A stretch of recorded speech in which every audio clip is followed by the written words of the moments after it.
The Italian Grand Prix was supposed to be a story of Max Verstappen's dominance, a clinical display of control at the front of the grid. But what truly set the phone world on fire wasn't the Red Bull victory, it was the drama brewing inside McLaren's papaya-coloured Gary. Oscar Piastri, the young Australian hailed as one of the brightest stars of this generation, appeared to be robbed of a fair fight after being ordered to let his teammate through. The decision sparked outrage across the paddock, with Toto Wolff, Max Verstappen, and thousands of fans openly questioning McLaren's motives. Was this simply a strategic call, or the smoking gun confirming months of whispers about favouritism inside the team? If you want to understand why this moment could change the course of the entire season, and possibly McLaren's future, you'll want to watch this video until the very end. And if you're passionate about getting the real story behind Formula One's biggest controversies, make sure you subscribe so you don't miss the next twist in this saga.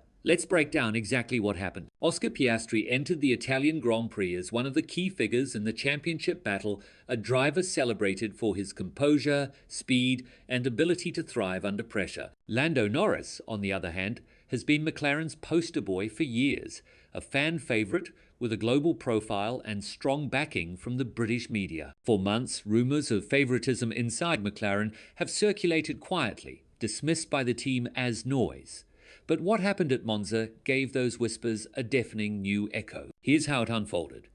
With just 8 laps left, Piastri sat in third, behind his teammate in second, and Verstappen leading up front. McLaren called him in first, and his pit crew delivered perfection a 1.91 second stop, the fastest of the entire race. 1 lap later, Norris came in for his stop. That's when disaster struck. A faulty wheel gun cost him precious seconds, and in an instant, the race order flipped. Piastri emerged ahead, suddenly on course to finish ahead of his teammate on pure merit. But instead of celebrating the undercut and flawless stop, McLaren intervened.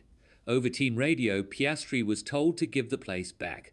The reasoning? This was like Hungary last year, where pit stop sequencing was designed for team reasons. Essentially, they argued that Norris had been ahead all race, so it was only fair to restore him to that position. Piastri's reply revealed his frustration. "Mate, we said a slow pit stop is part of racing, so I don't really get what's changed here. In other words, why punish me for the team's mistake?" Yet despite the sting, he obeyed. He slowed, let Norris through, and carried on to the checkered flag in fourth. McLaren thanked him over the radio, acknowledging it was painful, but insisting it was the right thing. But was it?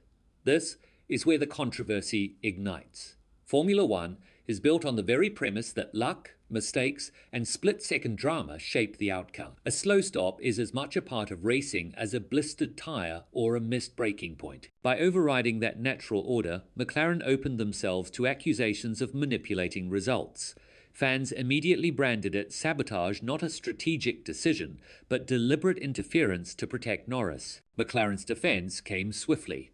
Team principal Andrea Stella explained that the expectation was for Norris to rejoin ahead, and when that didn't happen, they felt compelled to reset the order. But this explanation only poured fuel on the fire, because in saying that, Stella essentially confirmed McLaren had already decided who they wanted in front. To outsiders, it looked less like fairness and more like favouritism. Even rival teams weighed in. Toto Wolff, never one to miss a chance to stir the pot, warned about the precedent McLaren had set.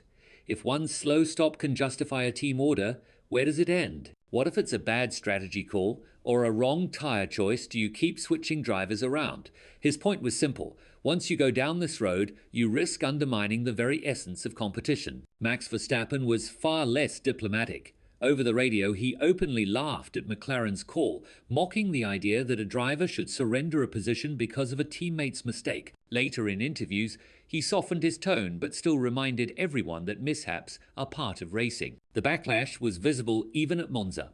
When Norris walked onto the podium stage, the crowd's reaction was mixed, and to some, it even sounded like boos. Sky Sports commentator David Croft voiced the confusion in the moment, asking, "Is that cheers or jeers?" The fact that such doubt even existed shows just how damaging this has been to Norris's public image. But let's step back for a moment. Why does this matter so much?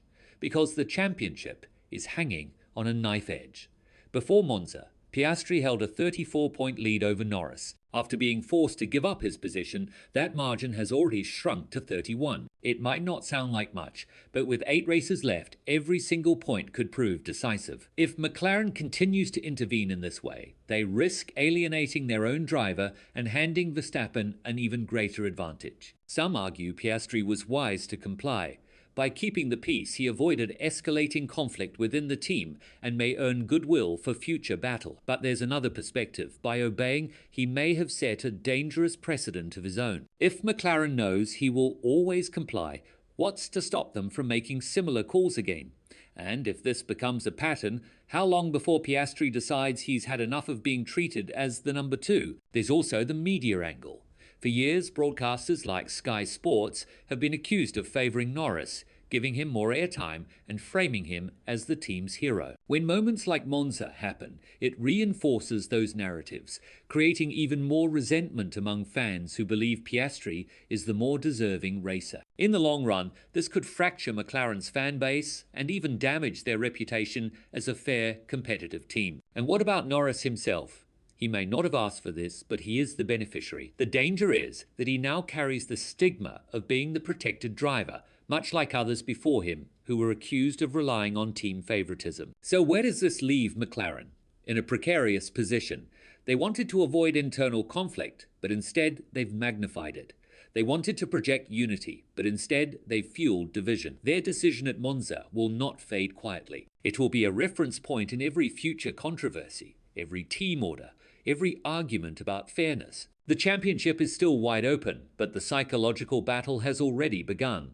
Piastri may have swallowed his pride this time, but don't be surprised if in the heat of a future race he decides to fight back. And if that moment comes, McLaren may discover that favouritism, once exposed, is a fire that cannot be controlled. So here's the real question. Did McLaren simply restore order, or did they sacrifice sporting fairness to push their chosen driver forward? And if this pattern continues, could Oscar Piastri one day decide he's had enough of being the second option in papaya?